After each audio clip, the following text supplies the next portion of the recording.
Alhamdulillah wassalatu wassalamu ala Rasulillah wa alihi wa sahbihi wa mawalah wa la hawla wa la quwwata illa billah.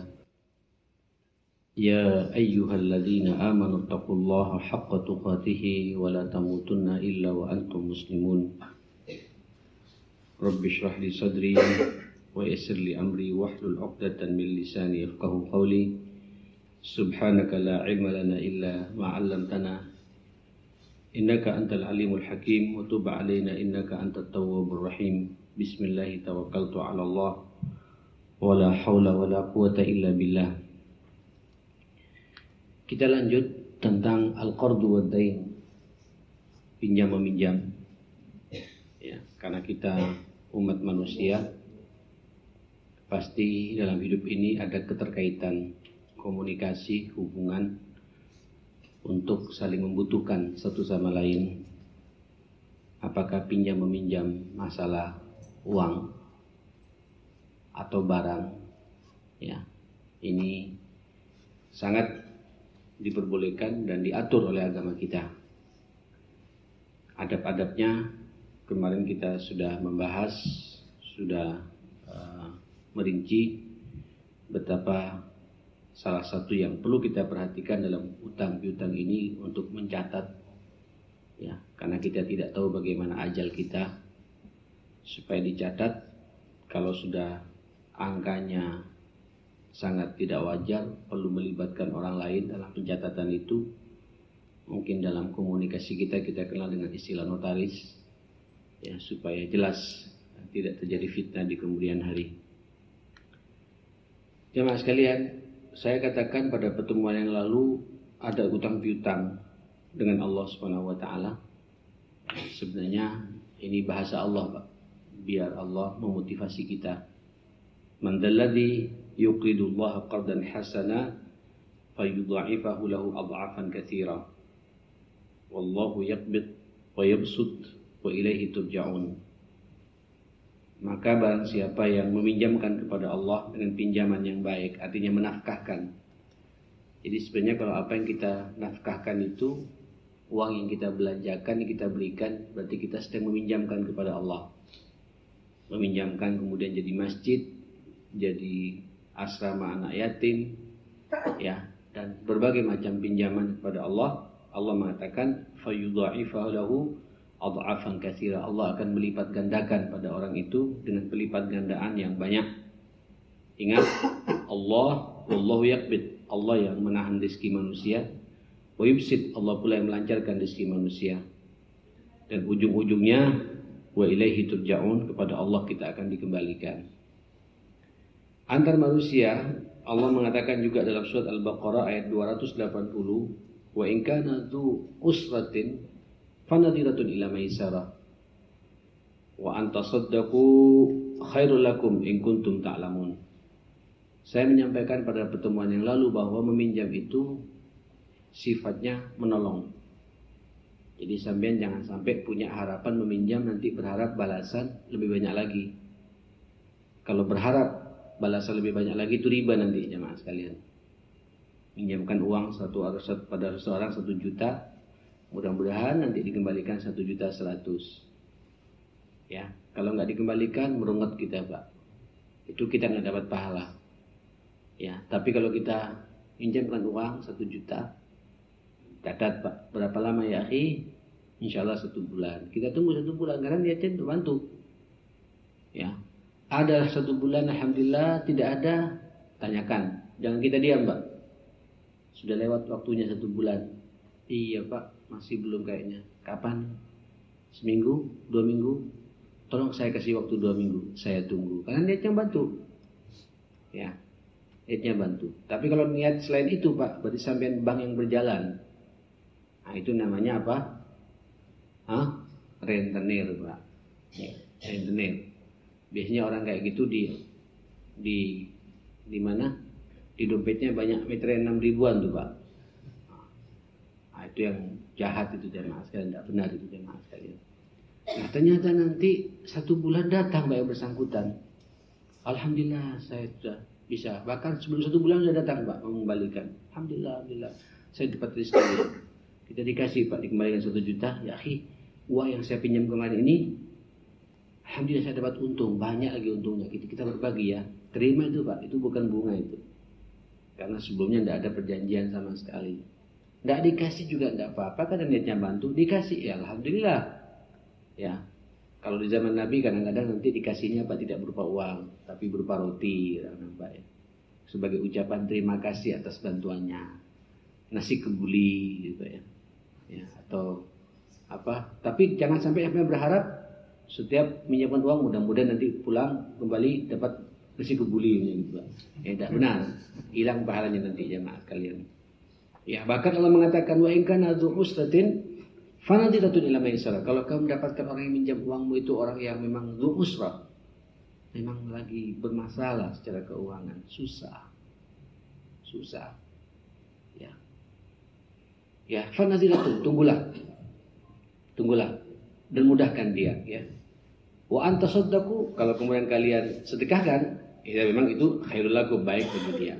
Tentu ini Pak, kalau duitnya dikit ya, minjam 200, 300, atau kita juga uang belasan juta punya Pak ya, atau puluhan juta. Balik, alhamdulillah tidak balik ya sudah, mau apa lagi? Ya. Nah, sudah Pak, tiba-tiba ngelihat memang orang tidak mampu. Bismillahirrahmanirrahim. Mudah-mudahan jadi baiknya bagi orang itu. Itu kata Allah, khairul lakum, jadi baiknya bagi orang itu. In kuntum ta'lamun, kalau kalian betul-betul mau mengetahuinya, kata Nabi. Nah, saudara sekalian, tapi kita yang utang Pak, jangan punya semangat, mudah-mudahan dihalalkan gitu. Nah, itu tidak boleh juga. Tidak boleh, kita harus punya semangat Pak, semangat untuk bayar utang. Ya, utang ya utang. Tidak boleh kemudian ingin menyusahkan orang, jemaah kalian. Baik, ikhwatal iman rahimakumullah, saya bacakan beberapa hadis-hadis Nabi sallallahu alaihi wasallam. Yang pertama dari Barra' bin Azib radhiyallahu anhu maqala, sami'tu Rasulullah sallallahu alaihi wasallam, saya mendengar Rasulullah bersabda, yaqul man manaha manihata labanin aw waraqin aw haddi ziqaqa kana lahu mithla itqu raqabatin, rawahu Ahmad wa Tirmidzi wa Ibnu Hibban. Sabda Rasulullah, barang siapa memberi manihata atau min hata labanin, dikatakan dalam kitab ini min hata labanin, sampean Pak meminjamkan, sampean mau keluar kota Pak, daripada sampean punya sapi. Kalau di zaman orang Arab Pak punya apa, ontanya banyak susunya ya Mas kalian gitu.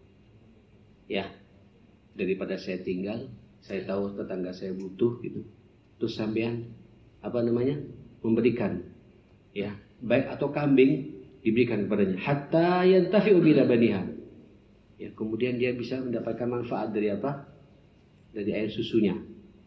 Sebab kalau nggak diambil Pak, bisa jadi rusak itu jemaah sekalian. Bisa diambil, dimanfaatkan sama tetangganya Pak, sama sebelahnya, sama orang yang butuh gitu, ya. Jadi kita keluar kota daripada nganggur, ya silakan dimanfaatkan. Atau mungkin kalau sekarang kita sampai minjamkan mobil Pak ya. Sampean haji umroh, mobil nganggur di rumah 41 hari. Rusak juga itu Pak. Rusak itu kalau nggak dijalankan ya. Maka lebih baik sampai cari orang yang betul-betul amanah ya. Yang dampaknya juga bisa dimanfaatkan untuk perjuangan di jalan Allah, dan orang ini juga bisa menjaga dengan benar, tahu mobil, punya manfaat. Umrohnya juga manfaat, mobilnya pun juga ada manfaatnya, jemaah sekalian, seperti itu. Itu boleh. Kalau di zaman orang Arab, yu'tiyahu naqatan aw syatan yantafi'u bi labaniha. Dia memberikan atau meminjamkan ontanya atau kambingnya, kemudian orang bisa manfaatkan dari hasilnya itu. Ya. Atau hajju zuqaqa, apa zuqaqa? Atau memberikan ya'ni bihi hidayatut tariq, irsyadus sabil. Ada orang tersesat, sambil arahkan Pak, kasih sampai jalan ke sini, setelah itu belok ke kanan, setelah belok ke kanan terus ketemu lampu merah, belok kiri gitu. Lurus sedikit kira-kira 200 meter ada persatuan, tanya di situ. Itu sampai Nabi memberikan arah jalan kepada orang yang tersesat, ya Mas sekalian. Itu pahalanya kata Nabi sama dengan orang memerdekakan budak.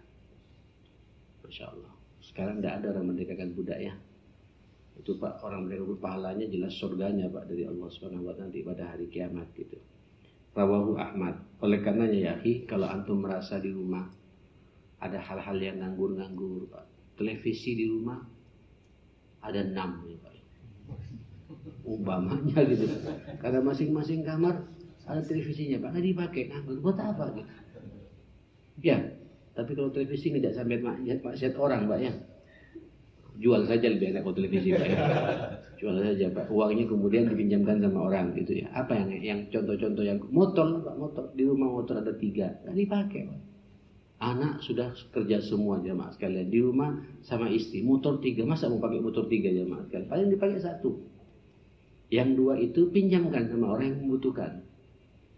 Ya Allah kalau kemudian sampai merasa lebih betul, kasihkan sama orang yang membutuhkan. Itu lebih utama lagi kalau ngasih jamaah. Berarti sampean telah terjadi utang piutang dengan Allah Subhanahu wa taala karena dialokasikan tepat sasaran.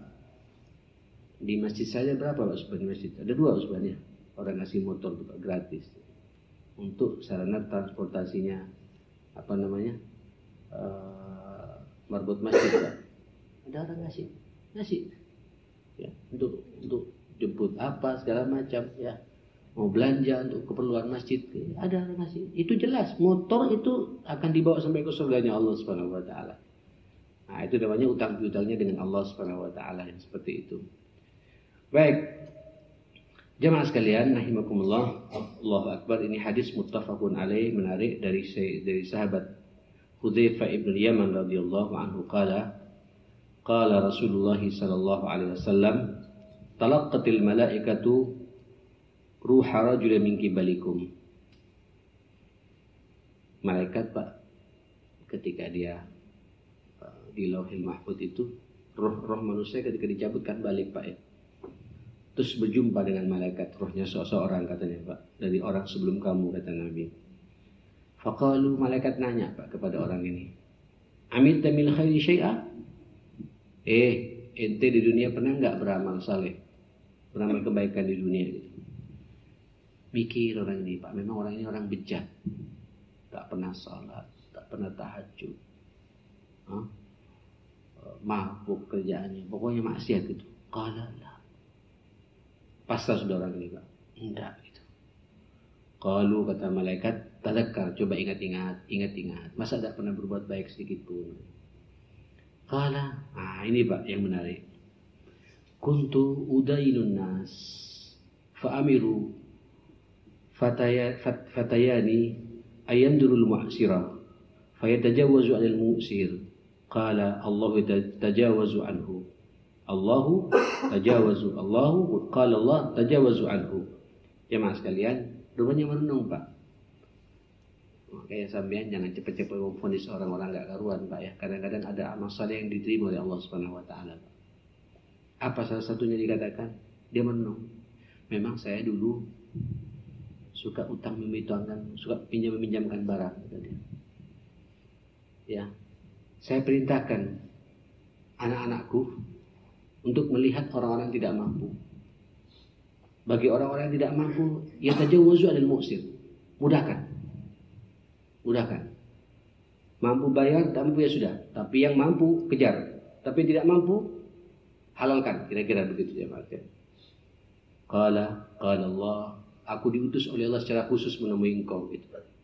Allah faham engkau bermaksiat, Allah faham engkau banyak dosanya. Tapi karena engkau suka memudahkan orang di dunia, Allah juga memudahkan urusanmu di akhirat sekarang ini. Sehingga, Pak, makanya saya katakan kalau ada orang, Pak, dalam hidup ini biasanya kita optimis, Pak, dan berhusnudzon kepada seseorang itu. Kadang ada orang kita anggap bejat, Pak, banyak masalah, ya, banyak dosanya, banyak maksiatnya. Tapi kadang-kadang di sisi yang lain, Pak, loman sama orang. Apa loman, Pak? Pak, suka bantu orang. Boleh jadi surganya lewat itu, jamaah sekalian. Selama dia masih punya setitik iman, boleh jadi akan disurgakan oleh Allah karena kebaikannya yang seperti itu. Maka orang yang suka memudahkan urusan orang, maka urusannya pun juga akan dimudahkan oleh Allah pada hari kiamat. Nah, ini sesuai dengan hadis yang di bawahnya, riwayat Muslim, dari Abu Dawud, Tirmidzi dan Nasa'i, dari Abu Hurairah radhiyallahu anhu, anin Nabi sallallahu alaihi wasallam qala, apa kata Nabi? Man naffasa an muslimin kurbatan min kurabid dunya naffasallahu anhu kurbatan min kurabi yaumil qiyamah. Barang siapa memudahkan dari seorang muslim permasalahannya, benturannya, dari benturan-benturan dunia ini, dililit utang, diselesaikan. Rumahnya kebakaran, kita bantu bangunkan kembali, jemaah sekalian. Allahu Akbar. Motornya kecurian, ya, kemudian kita belikan motor yang second, Pak, untuk yang bersangkutan sampai bisa hidup orang itu, jemaah sekalian. Kata Nabi, naffasallahu, Allah akan memudahkan pada orang itu masalahnya dari masalah-masalah akan terjadi pada hari kiamat. Ya, tidak tahu, Pak. Ya, kalau sampean lihat, termasuk yang berbicara nih, Pak, apalagi yang berbicara maksud saya bukan termasuk. Teringat, Pak, akan dosa-dosa masa lalunya, dosa ketika di SMA, dosa ketika, ya adalah yang tahu hanya kita dengan Allah Subhanahu wa taala. Rasanya ya untung, Pak, Allah punya sifat Tawwab, ya Ghafur Rahman, ya. Kalau tidak ada itu mungkin kita stres, Pak. Rasanya mengampuni enggak Allah sama kita? Nah, kita jangan putus asa. Salah satu ampunan Allah itu sangat berbanding lurus dengan kebiasaan kita memudahkan urusannya orang lain. Kalau kita suka memudahkan urusan orang lain, pasti urusan kita pada hari kiamat akan dimudahkan oleh Allah Subhanahu wa taala. Ya. Nah, ikhwatal iman, lanjut, wa man yassara ala mu'sirin, barang siapa menggampangkan orang-orang yang kesusahan, sakit, tidak mampu beli obat, kemudian diambil Pak resepnya, kita belikan obatnya.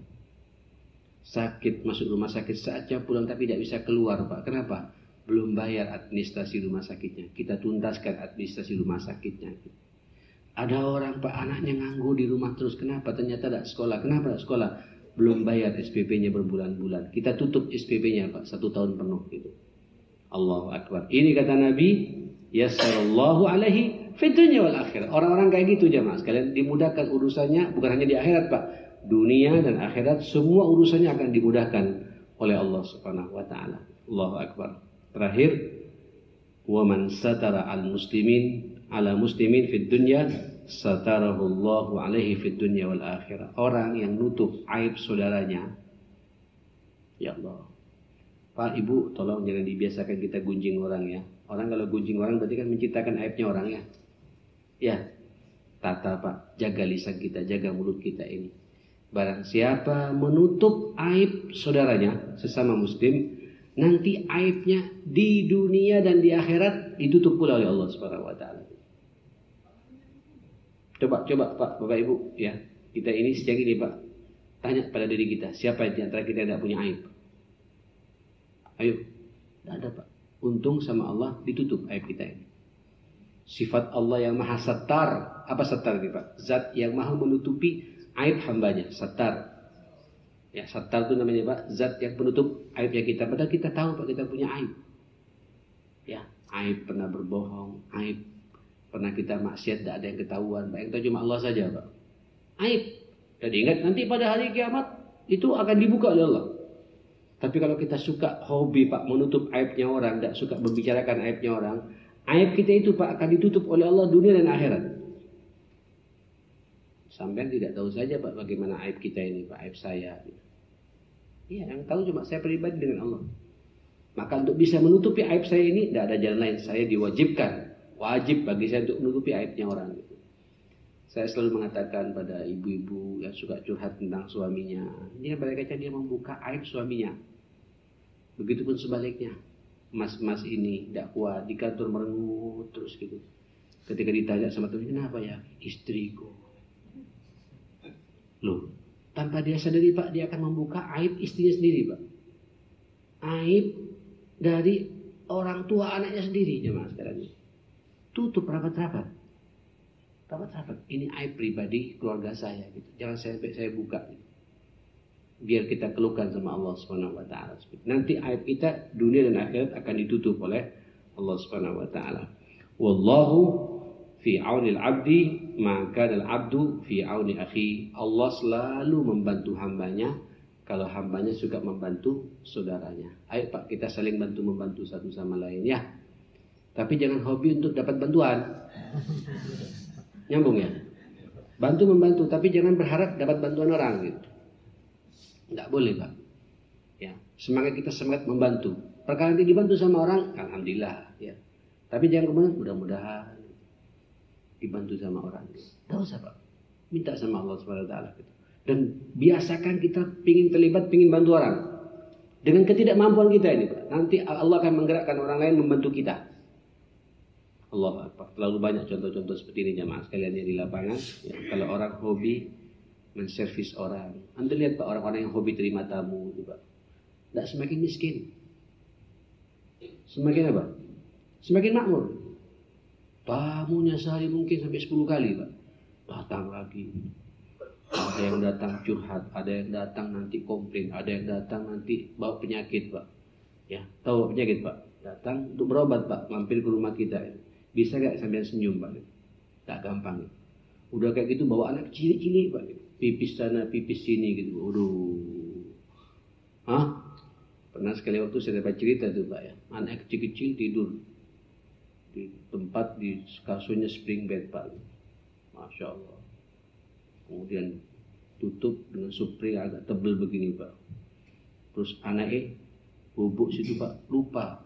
Nggak dikasih pampers jamaah sekalian. Atau memang nggak bawa pampers Pak. Pipis coba. Allahu Akbar. Tapi maklum orang kampung kan malu Pak ya. Mau cerita gimana. Ini kasurnya bagus. Pinter dia Pak. Dibalik gitu Pak. Kasurnya itu Pak. Biar nggak kelihatan jamaah sekalian gitu. Ya. Dirapikan lagi Pak. Tapi dapat apa? Agak siang-siang kok pesing jamaah sekalian gitu. Ya. Gimana bisa nggak sampean tata untuk tidak membicarakan bab kepada orang lain gitu. Sampai tersenyum Allah. Dia begitu karena malu untuk ngomong sama kita.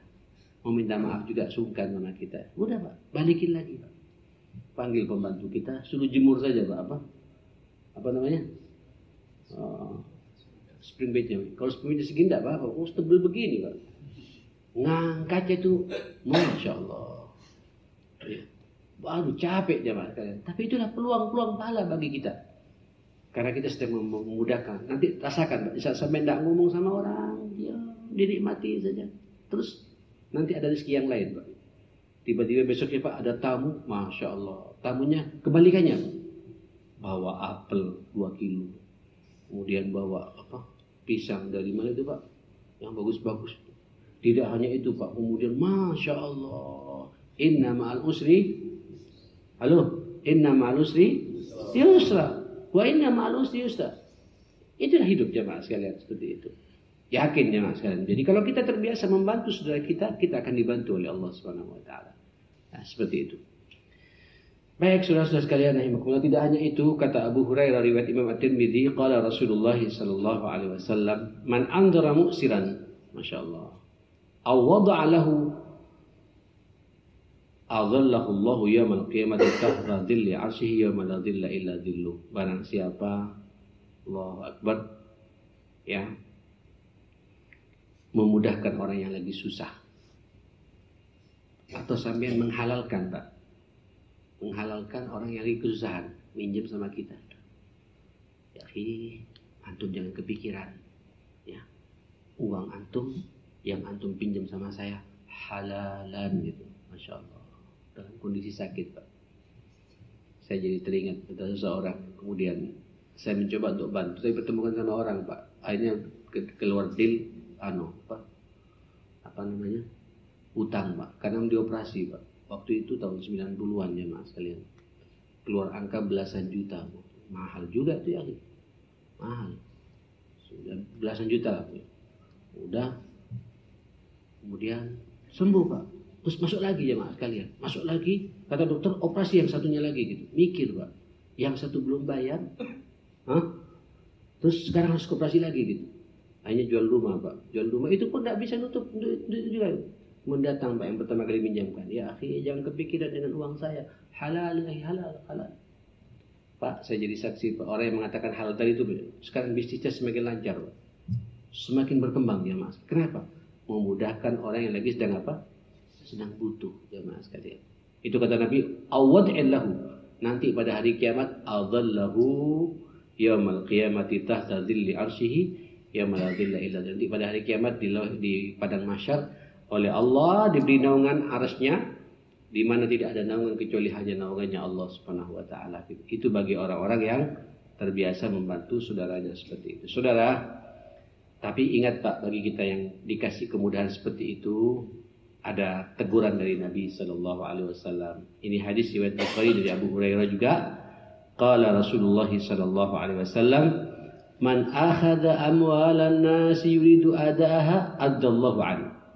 Barang siapa meminjam uang dari orang lain dan dia punya semangat untuk membayarnya, Allah akan mudahkan baginya untuk membayar utangnya itu. Nyambung Pak ya? Barang siapa mengambil hartanya orang untuk dia pinjam dan dia punya semangat untuk membayarnya, Allah akan mudahkan pembayarannya itu dengan izin Allah Subhanahu wa taala. Makanya Pak, kalau sampai punya semangat punya utang, pikir Pak. Saya utang 1 bulan kemana nih harus semangat Pak, kejar tuh. Semangatnya mau pingin bayar. Dimudahkan oleh Allah Subhanahu wa taala. Tapi wa man akhadha amwalan nas yuridu itlafaha atlafahu Allah. Barang siapa minjem uangnya orang tapi sengaja untuk tidak mau bayar, akan dibuat bangkrut oleh Allah Subhanahu wa taala, jemaah sekalian. Rusak semuanya jemaah sekalian. Ya, ayo semangat untuk membayar itu harus kita munculkan dalam kehidupan kita. Saudara sekalian, saya pikir cukup sampai di sini. Mudah-mudahan kita semua dijauhkan dari utang Pak ya. Ya. Makanya doa Nabi, Allahumma inni a'udzubika minal hammi wal hazan wa a'udzubika minal azzi wal kasal wa na'udzubika minal jubni wal bukhli wa na'udzubika min ghalabatid daini wa qahrir rijal. Ghalabatid dain, utang yang melilit kita dan tekanan orang. Mudah-mudahan kita semua dalam lindungan Allah Subhanahu wa taala. Allahumma arhamna bil Qur'an, Allahumma hafidhna bil Qur'an, Allahumma rabbana ighfir lana wa tub 'alaina innaka antat tawwabur rahim. Allahumma inna nas'aluka al-huda wat tuqa wal 'afafa wal ghina. Allahumma inna nas'aluka al-huda wat tuqa wal 'afafa wal ghina. Allahumma inna na'udzubika min an nusyrika bika syai'an na'lamuhu wa nastaghfiruka lima la na'lamuh. Allahumma inna na'udzubika minal hammi wal hazan wa na'udzubika minal 'ajzi wal kasal wa na'udzubika minal jubni wal bukhli wa na'udzubika min ghalabatid daini wa qahrir rijal. Rabbana atina fid dunya hasanah wa fil akhirati hasanah wa qina adzabannar. Wa sallallahu ala Muhammadin wa ala alihi wa sahbihi wasallam. Alhamdulillahi rabbil alamin. Wallahu a'lam. Ada pertanyaan sebelum saya tutup? Ada? Monggo Ibu. Tuh kasih.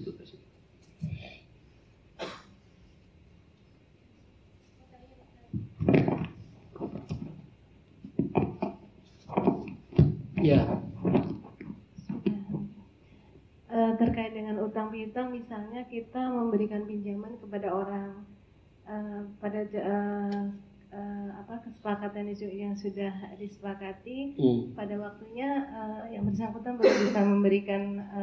belum bisa mengembalikan, ya sudah kan ada kelonggaran. Tapi dengan berjalannya waktu ternyata tidak ada pengembalian itu, justru sebaliknya yang memberikan pinjaman sungkan untuk menagihkan. Nah, hukumnya seperti apa untuk yang memberikan pinjaman itu, justru karena sungkan, akhirnya pada saat ketemu malah nggak mau ketemu, menghindar karena sungkan terhadap si pengutang itu. Itu yang pertama. Kedua, apakah kalau sudah berjalan waktu yang lama kemudian dihalalkan seperti yang saya sampaikan tadi, apakah dengan wujud penghalalan itu harus diakatkan dengan pengutang? Iya, tetap Ukti, Ibu punya kewajiban mengingatkan terus-menerus. Boleh jadi dia betul-betul lupa gitu. Ya, jangan sampai nanti dia meninggal dunia punya utang. Ya, so kata Nabi, nggak akan masuk surga, semua umat masuk surga kecuali orang yang punya utang. Ya, makanya jangan main-main dengan utang, Pak. Maksudnya utang yang tidak mau bayar. Ya, apalagi kemudian tahu yang bersangkutan sudah sukses gitu, udah punya mobil, ya, udah punya motor, bahkan bangun rumah gitu. Padahal utangnya belum bayar itu. Ingatkan itu. Kemudian ingatkan pura-pura lupa, ingatkan lagi. Nah, makanya pentingnya dicatat itu penting gitu. Ini catatannya gitu. Tidak mengakui, ya sudah, yang penting Ibu sudah apa? Sudah menyampaikannya. Sampaikan terus-menerus gitu. Sampaikan terus-menerus. Sebab ini hak, kewajiban kita mengingatkan dia, menyelamatkan dia juga, jemaah sekalian. Beda kalau yang bersangkutan kemudian memang tidak mampu, tidak ada yang mesti dibayar gitu. Yang apa lagi gitu? Motornya sampai dijual juga, ya. Kemudian jual sepatunya, jual ini, dia mah sudah sampaikan aja. Ya halal sudah. Antum tidak usah bayar gitu. Ya. insya Allah ibu akan dimudahkan urusannya oleh Allah Subhanahu wa taala. Tetap sampaikan, ingatkan, karena itu kewajiban bagi kita. Tidak boleh kemudian kita mendiamkannya. Apalagi tahu yang bersangkutan sukses secara materi, harus dikejar gitu. Bahkan nanti kata ulama-ulama kita, kalau uangnya sudah angkanya angka agak besar, kadang-kadang juga kita bermain di aspek hukum. Ya, karena kita membiarkan dia berbuat zalim. Loh, Pak, minjam 100 juta atau 200 juta, Pak. Terus tidak mau bayar. Perusahaannya berkembang. Terus diam-diaman. Wah, kalau sampean diam halal, wah salah sasaran halalnya itu ya.